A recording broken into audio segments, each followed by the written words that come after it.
Саламатсыздар ма, курсант мырзалар? Бүгін сіздермен дәріс сабағы тақырып ішкі істер органдары қызметкерлерінің кәсіби этикасының пәні мен маңызы. Тақырыптың өзектілігі этикада құқықта адамтанушы пәндер ретінде қалыптасуда. Бұл екеуін біріктіретін басты өзек адам. Осындай тоғысудың нәтижесінде ғылыми талдаудың жаңа бағыттары ретінде құқық философиясы немесе тәжірибедегі құқық орнықтырумен байланысты жеке құқық, жергілікті құқық және тағы басқа қалыптасады. Құқық философиясына жүгіну қазіргі заманғы адам өмірінде құқықтың алатын орнын түсінуге ұмтылыс. Құқық философиясы құқық танымдық, құндылықты және әлеуметтік негіздері туралы ғылым, құқықтық мәні туралы ілім. Сабақтың мақсаты оқытушылық, кәсіби этиканы зерделеу негізінде курсанттарда құқық қорғау органдары қызметкерлерінің кәсіби этикасына сәйкес келетін білім, түсініктер мен мінез, құлық тәжірибесін қалыптастыру болып табылады. Тәрбиелік, жеке тұлғаның заңына, құқықтар мен бостандықтарына құрметпен қарауды қалыптастыру, құқық қорғау қызметіндегі қызметтік этиканың рөлін түсіну. Дамытушылық, курсанттар әлеуметтік ортадағы этикалық өтініш негіздерін, яғни Қазақстан Республикасы мемлекеттік қызметшісінің этикалық кодексін, Қазақстан Республикасының Конституциясын, Қазақстан Республикасының конституциялық заңдарын, Қазақстан Республикасының өзге де заңдарын, ведомстволық бұйрықтар мен арнайы әдебиеттерін кешенді зерттеу негізінде кәсіби қызметтегі этика мен мәдениеттің маңыздылығын айқындай білу қабілетін әзірлеу болып табылады. Сонымен қатар пәнаралық байланыс. Қазақстан Республикасының Конституциясы мен Қазақстан Республикасының қылмыстық құқығы мен Қазақстан Республикасының құқық қорғау органдары мен Қазақстан Республикасының әкімшілік құқығымен байланысты болып табылады. Сонымен қатар бүгін біз осы тақырып бойынша екі сұраққа қарастырамыз. Этика түсінігі философиясы ғылымдарының жүйесіндегі этика. Екінші сұрақ ішкі істер орган қызметкерлерінің кәсіби этикасының мәні мен әдісі. Этика категориялары деп моральдың ең мәнді жақтары мен тұстарын көрсететін ғылым ретіндегі этиканың теориялық аппаратын құрайтын жалпы түсініктер. Этика категориялары адамгершілік сананың теориялық деңгейінен де өмір сүреді. Олар рухани, идеалды, тәртіптің құрылымдары, болмыстың адамгершілік жақтарын субъективті көрінісі, әлеуметтік құбылыс ретінде мораль туралы жүйеленген ғылыми негізделген теориялық білімдер жиынтығы болып табылады. Құқық философиясы құқықтық танымдық, құндылық және әлеуметтік негіздері туралы ғылым. Құқықтың мәні туралы ілім. Басқаша сөзбен айтқанда, адамның қандай себептердің нәтижесінде және қандай мақсаттар үшін құқықты орнықтыратындығы туралы ғылым. Құқық этикасы белгілі бір дәрежеде құқық философиясының сипатына ие. Алайда, сонымен қатар құқық этикасының өзіне тән бір қатар ерекшеліктері де бар. Философия әртүрлі мектептер мен бағыттарға объективтік шолу жасауға, барлық құқықтық теориялардың жиынтығы мен олардың дүниетанымдық негіздерін қамтитын белгілі бір көзқарас қалыптастыруға ұмтылады. Ал құқық этика тек бір ғана аспектіні таңдайды. Ол біріншіден құқықтық емес, құқықтық адамды қарастырудан, екінші адамның құқыққа деген құндылық қатынасын талдаудан құралған. Бұл қатынас адамның құқықтық шындықты бағалауын білдіреді. Мұндай бағалау әрқашан жекелік сипатқа ие және іштей еркін бола тұра адамгершілік сипатына да иеленеді. Адамның еркіндік, әділдік, жақсылық пен жамандық басқалармен өзінің алдындағы борышы туралы көзқарасымен тығыз байланысты болады. Сондай-ақ құқық түсінуде негізгі екі бағыт бар. Объектіге зор мән беретін, объектоцентристік және субъектіге зор мән беретін субъектоцентристік бағыттар. Этика бұлардың екіншісін таңдайды, яғни құқық этикасының субъективтілік бағыты. Басқа бағыттар жоққа шығарады. Бұл жерде ең маңыздысы субъектінің мүдделері. Ұқсас жағдай ретінде сот процесінде қорғаушыны тағайындау мен оның рөлін атауға болады. Қорғаушы әрқашан сотталушының мүддесін білдіреді, ал объекті бағыт адамға құқықта қалыптасқан мүмкіндіктерге тәуелді, ауыспалы сипат береді. Яғни адам жүріс-тұрыс еркіндігі берілетін немесе берілмейтін объект ретінде түсіндіріледі.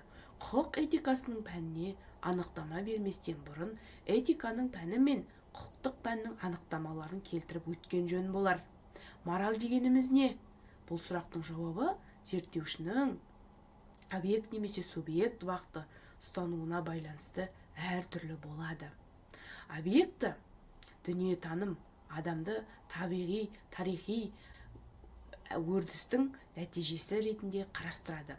Бұл көзқарас сәйкес адамның дамуы экономикалық, саяси, техникалық жағдайлармен анықталады. Мұндай дамуды жоғары сатысы болып адамның ақыл парасаты болып табылады. Аталған бағыт арқылы көптеген мәселелерді түсіну қиынға соғады. Тарихта көп жағдайларда адамды гуманизациялаудан алшақтатады. Неге? Адам нақты әлеуметтік жағдайларға нашар бейімделеді, өйткені қарама қайшылықсыз бақытты көтере алмайды және тағы да басқа. Субъекті дүниетаным адамды басқаша қабылдайды. Бұл бағытқа сәйкес адамның бойында болмыстың барлық құпиялары көрініс тапқан. Оны тек ұтымды әдістермен таныта білу мүмкін емес. Адам микрокосм, оның әлемнің нақты айқын шегі жоқ. Тарих дегеніміз адамның өзін-өзін дамытуының соқыр тәуекелі, ал объекті шындық адамның ішкі күші, қайратының дамуының көрінісі табуының нәтижесі. Құқық пәніне жүгінуде, құқық туралы әдебиетте оны түсінудің кем дегенде екі жолы бар екендігін ескерген жөн. Құқық кейде мағынады түсіндіреді, тар мағынады түсіндіреді. Кең мағынада құқық әдет ғұрып, әдет құқығы дінді, табиғи құқықтық позитивті қамтиды. Тар мағынада құқық мемлекет жарияланған нормалар мен жағдайлардың жиынтығы ретінде түсіндіріледі. Басқаша айтқанда, іс жүзінде құқықты түсінудің екі жолы қалыптасқан. Гусейн моральдық ерекшеліктерін былай анықтаған. Ол адамның бірігіп өмір сүру қабілетін сипаттайды және адамдар арасындағы қатынастардың нысанын білдіреді. Моральдық заң әрекетінің субъектісі мен объектісін бөліп қарастыруға жол бермейді. Яғни, моральды жариялау мен оны өз бағасын өткеру бұл біртұтас үрдіс. Мораль адамның ерікті түрде өз мойнына алған ауыр жүгі. Мораль адамның өзінің бәсеке тігуімен сипатталатын ойын болып табылады.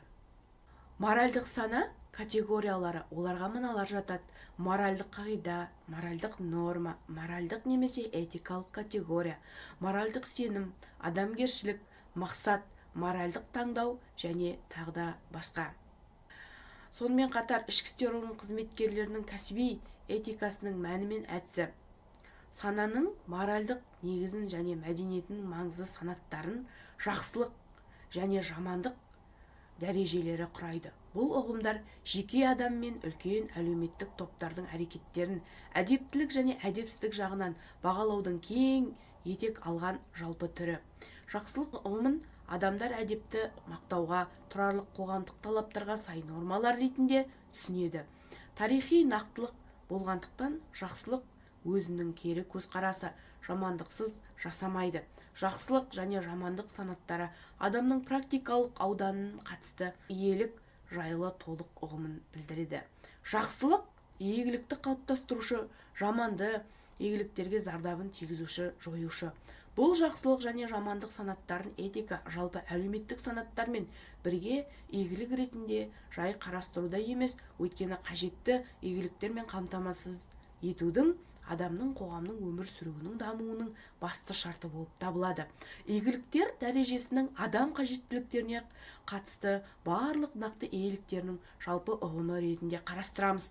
Күнделікті тұрмыста иелік деп адамдардың материалды және рухани қажеттіліктерін қамтамасыз ететін, оларға қанағат пен рахат әкелетін немесе белгілі бір мақсатқа жетуді қолданатын адам өміріне қатысы бар барлық заттарды айтамыз.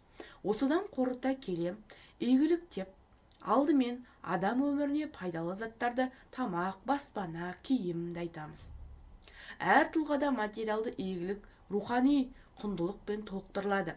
Рухани иеліктер ретінде рухани құндылықтар таным, білім, мәдени қолданыс құралдар, әдептілік құндылықтар, жақсылық, эстетикалық құндылықтар, көрік және тағда басқа. Қоғам түсінігінде игілік материалдары игіліктердің байланысы ретінде елестейді. Жақсылық жасаудың әртүрлі жолдары бар.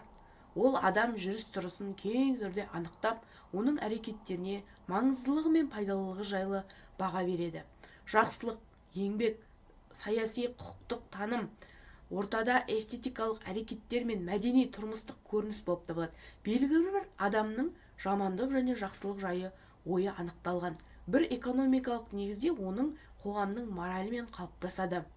Жақсылықты көрсету түрлерін айта отырып, олардың саналуандығы тоқтала кету керек. Еңбекке қатысты адал еңбек, сөз бен істің біртұтастығы, еңбек нәтижесін жетудегі шығармашылық, бақылаушы ықпал, адамға қатысты орган қызметкерлеріне бұл аса маңызды. Гуманизм, әділдік, қамқорлық, сезімталдық, адалдық. Жақсылық жасау, жамандыққа белсенді түрде қарсы тұру, табанды күрес. Мораль түсінігінің мағынасы: ол біріншіден түйсіктік, импульстік іс-әрекет және екіншіден анықталған қатаң қорытынды алуға мақсатталған екі ұғымды ұштастырғанда айқындалады. Моральдың ең басты нақтылығы: басқалар саған қалай қарасын десең, оларға солай қара.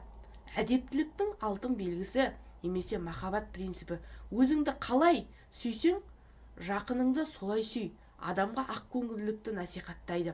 Жақсылық ұғымында адамдар жалпы ортақ қызығушылықтарын, ынталары мен тілектерін, болашаққа деген үміттерін білдіреді. Жақсылық бұл өмірдің сақталуы мен дамуына қызмет етеді. Жамандық өмірді жойып, дамуына кедергі жасайды. Этикаға қатысты барлық ғылымдар мен көріпкелдер ойларына қатысты түрде негізделген. Мысалы, үреймен туғызылған немесе өзімшілдікпен алмастырылған мойынсыну өз қасиетін жоғалтады, ал сенімсіздікті жеткізетін өзімшілдік күнә ретінде танылмайды. Ұлы тұлғалардың көбісі борыштық сезімді қадірлеген. Канттың сөзінше, борыш ол адамды өз-өзіне биікке асыратын ұлылық деп жазса, Блок осы ойға қосылғандай: бұл өмірдің жалғыз әуені, борышсыз өмірдің құштарлық та жоқ деген. Борыштық міндет әскери салалар мен құқық қорғау органдары аймағында кең түрде құрметке ие. Дәл осы аймақтарда нақты міндет адамдардың басқарудың негізгі күші ретінде қолданылып келген және бүгінгі күнге де қолданылуда. Сондықтан белгілі бір мақсаттарды көздеу жолында міндеттілікті демагогикалық қолдануға құштарлық пайда болуы мүмкін. Сондықтан қай қолданыс ақиқат, қайсысы жалған екенін анықтау оңай іс болмас. Ішкі істер органы қызметкерлерінің міндеттілік борышы жалпы қоғамдық міндеттердің бір бөлігі бола тұра, оның субъективті және объективті түсініктерінде инабаттылық ретінде танылады. Объективті міндет негізінің моральдық құндылығы оның биік әрі ақиқат іске бағынғаны, тұлғалардың құқығы мен бостандығын қорғау, өз елінің қауіпсіздігін қамтамасыз ету, тәртіптің бекінуіне үлесін қосу. Әскери борыштың потенциалдық мүмкіндіктері борыш мағынасын дұрыс ұғынуға байланысты артады. Яғни қоғамның міндеттерді терең қажеттілік деп танып, атқарылатын істің адал және дұрыстығына сену. Ішкі істер орган қызметкерлерінің міндеті биік әрі құрметті борыш. Ол тұлғаның қоғамның мемлекеттік қорғанысқа объективті қажеттілігінен, мемлекеттік құқықтық талаптар мен өзінің ішкі ынтасымен туындайды. Борыш этиканың басты санатының бірі. Борыштың әдептілік бағасы ретінде тұлғаның қоғам мен басқа адамдарға деген қарым-қатынасын қарастырамыз. Адам әрқашан қоршаған ортасына, отбасына, ұжымына, қоғамына әрқашан борыштар. Борыш ол қоршаған әлеуметтік бағыныштылығы. Ленин қоғамда өмір сүрде отырып, сол қоғам алдында борыштар болмау мүмкін емес деген екен. Белгілі бір адамда адал, өтелмеген борыш салдары адам қоғамының өз зиянын тигізеді. Ішкі істер қызметкерлерінің жұмысында қызметтік және мәдени борышты ұштастыра отырып, әр қызметкер үшін қоғам анық қажеттілік екенін шығармаған жөн. ерік мінез құлықты саналық реттеушінің алдына қойған мақсатына жетуге, жеке индивидтердің өз әрекеттерін қадағалауға, қиындықтарды жеңе отырып жоспарлаған жетістіктерге жетуге бағытталған психиканың үрдісі. Сендіру қасиеті өз ісінің белгілі бір мәнділігіне моральдық сенімділік, адамның қоғамның алдындағы жауапкершілігі, жалпы арнайы дайындық. Білімсіз жетістікке жету қиындық туғызады. Еркі бар адам білім мен сенімділікті пайдалана отырып нақты іс-әрекеттер атқарады. Осы қасиеттердің бәрі жинақтала келіп, қызметкердің нағыз уәде адамы ретінде қалыптастырады. Міндеткерлікті адал атқару адамның моральдық санасының, оның сендіру күші мен еркінің бағытталуының жоғарғы дәрежесін көрсетеді. Осыдан кейін адамда міндетті уақытында атқару әдеттер пайда болады. Қызметтік борыш өзін заңды және әдеттерден жинақтайды. Борыш сөзі терең заңды мағына береді және міндет жайлы құқық нормаларын әртүрлі салаларында кең түрде атап өтілген. Олар қылмыстық іс жүргізу, әкімшілік құқықтар, құқықтық нормалар, орындалмаған міндеттер үшін жауапкершіліктерді сипаттайды. Сонымен қатар олардың орындалуын талап етеді. Қызметтік борыш ішкі істер орган қызметкерлері үшін саналы түрде сақталатын қағидаттарын атқарылатын әлеуметтік қажеттілік, қоғамға қарсы әрекеттер, қоғамдағы әрбір тұлғаның жағдайында өзгеріс әкеледі. Қоғам алдында еш міндеттілігі жоқ тұлға бұл әрекеттерді көре тұра араласпай, тек сынап қоя сала, ішкі істер орган қызметкерлерінің мұндай құқық жоқ себебін, қоғам игілігі оның басты мақсаты, ең бастысы не, құқықтық міндет пе, әлде сезім жетегі ме? Нағыз жауап істелген әрекеттің ішкі түйсікпен тура келуі кезінде табылады. Мұндай жетудегі басты рөлді тәрбиелік таным атқарады. Алған танымның қоғамның талаптарына сай келуі дұрыс шешім қабылдау негізгі себебі. Васильевтің сөзінше, ең соңғы күн шығармасындағы участковыйдың әрекеттері осындай мәндес қызметтің ең соңғы күндері, ол тек заңды құқықтық әрекеттер жасаумен қатар міндеттік әрекеттерді орындады. Қызметтік міндет ұғымының тағы бір қиындығы заң қызметкерлері мәдениетсіз адамдармен күрес жүргізеді. Қылмыскерлер үшін ешқандай қағидалар жоқ, бірақ оларды ұстау және қылмыстарын дәлелдеу тек заңды түрде істелуі керек. Қызметкер заңға қарсы әрекеттер қолдана алмайды. Моральдық және құқықтық нормаларды ауытқулар халық қызметкерлер жайлар қалыптастырады.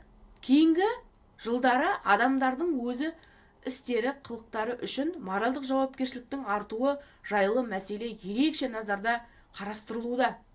Мораль жауапкершілік ішкі істер орган қызметкерлерінің маман этикасының басты мәселесі болып табылады. Моральдық жауапкершіліктің негізгі мағынасы неде? Моральдық жауапкершіліктің негізінде өз әрекеттерінің қорытындысын сараптай отырып, ұжым мен барлық қоғамның қажеттілігіне қарай іс атқару жатыр. Жауапкершілік тұлғаның іс-әрекетінің борыштық міндетпен сай келуі. Мораль жауапкершіліктің механизмі мынандай компоненттерден құралады. Белгілі бір істің қорытындысы мен нақты нәтижесін сезіну, белгілі бір әрекеттер ету. Моральдық ерік пен санасу, белгілі бір шешім қабылдап, оны іске асыру. Моральдық жауапкершіліктің айнасы. Осыдан шығатын ішкі істер орган қызметкерлері кез келген аяқ асты экстремалды төтенше жағдайларда жауапкершілікті өз мойнына алуға дайын болуы тиіс. Мораль жауапкершіліктің жоқтығы, полицияға хабарласатын адамдардың мәселелерін түсінушіліксіз қарау, азаматтармен сыпайы емес түрде араласу, жекеленген жұмыскерлерді ішкі істер қызметі жайлы кері ойлар тудырып, құқық қорғау ісіне түзетілмес нұқсан келтіреді. Ішкі істер орган қызметінде қызметкерлердің өз істерінің қорытындысына сынсыз қарауы, еңбектерінің нәтижелері үшін моральдық жауапкершіліктің оның әлеуметтік мағынасының төмендеуі болып табылады. Осымен біздің дәріс сабағымыз аяқталды. Назарларыңызға рахмет.